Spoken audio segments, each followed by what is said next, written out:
Hi everyone. So finally we are here to talk about the tools, the pencils that I'm going to be using. And I have a few things here that I want to talk about before we get started. First of all, I have two types of papers. I have a sketchbook paper, actually a sketchbook, which is a little bit more expensive, and the copy paper that you can buy in any supermarket, grocery store, if they have paper. And then in terms of pencils, I have two types of pencils, right? The pencils that are the normal, what do you call this? The wood pencil, and then mechanical pencil for like details. Of course, for erasers, I have two types of erasers: a big one and then a small one for smaller areas. Sorry about that, I was off camera.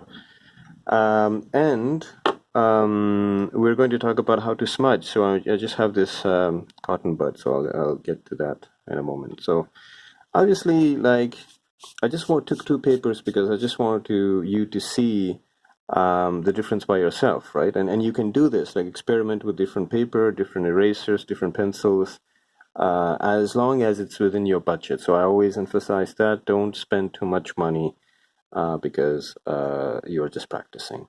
So I'm going to start with just a light. So I really love pencil because first of all, I like the feeling. Like you can sketch. I can do really great sketches with this. I should be drawing a bit bigger.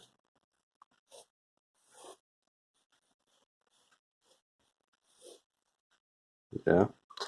So I'm going to draw the same drawing here.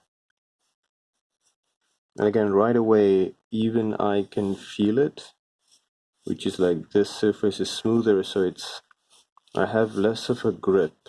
Like there's more texture in this paper, so it's like the texture is like holding. It's almost like, I mean, again, if I'm very romantic about the art of drawing, so I feel like, and it's the same when I'm using the brush. These kind of the reason they are more expensive. First of all, they smell great, they feel great, and I think they last.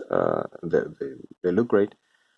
It's that they kind of hold the hand of your whatever your tool you're using. Like that's the way I would explain it. So for example, if I do this,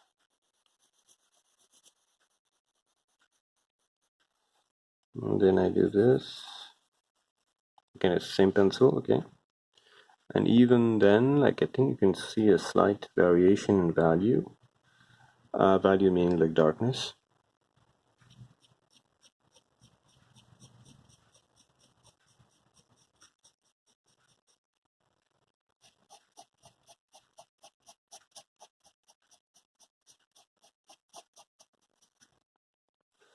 So what I'll do is this one will be for the cotton.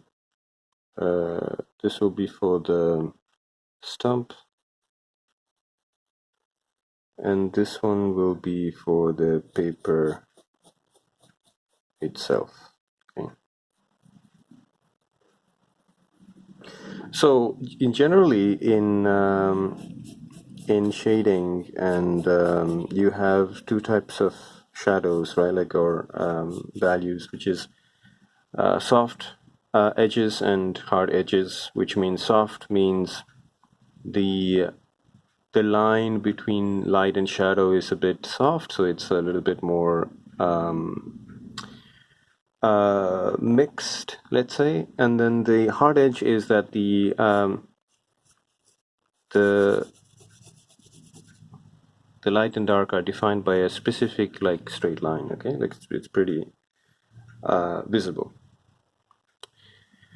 Okay, so now I'm going to take the cotton bud, so it will be this sections here. So I'm going to basically just, can you see that? As you can see, like it becomes smoother, and you can create this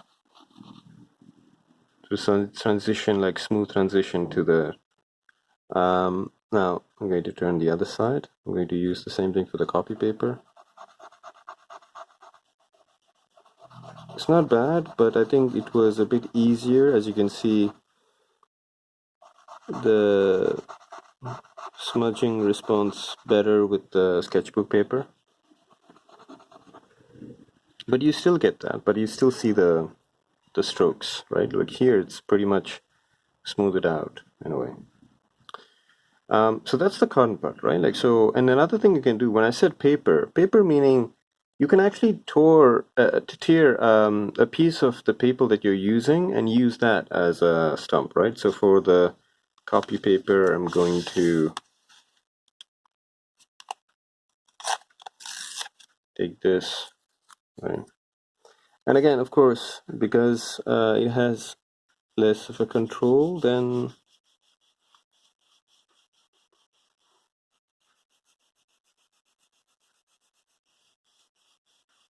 some people use their fingers. Don't use the fingers, just you'll make them dirty. And I already get messy fingers with inks. I'm not going to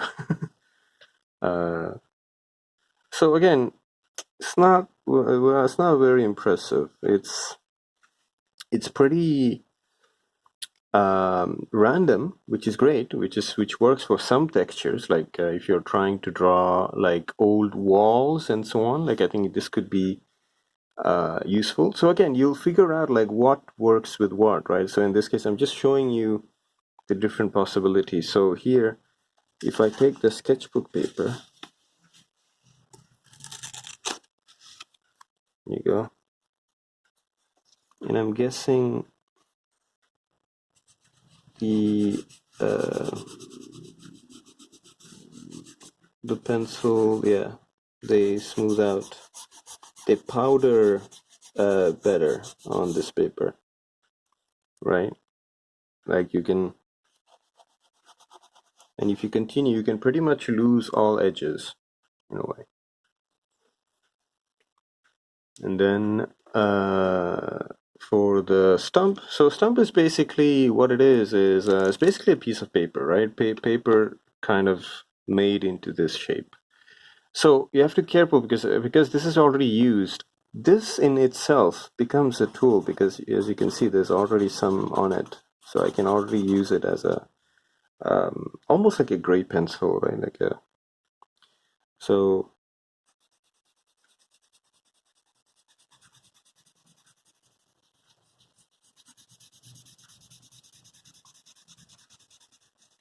again, I've ruined many drawings with this because I'm still learning how to use it.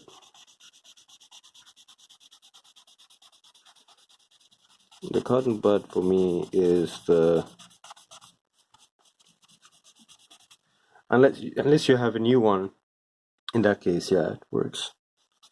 But also, like when you're doing this, you would be coming from the darkest area to the white. So you will still have a margin where you'll be able to figure out, okay, I'm going too much into the light, so I shouldn't do that, and that way. So yeah, I just wanted to show you how to basically like uh, shade with pencil, but using like hard edge, soft edge, and how to smudge them. In terms of the holding of the pencil itself, we will cover that when we are in the illustrations. But actually, you can, like in the beginning, I tend to hold the pencil far away from the tip so that I don't really put that much pressure.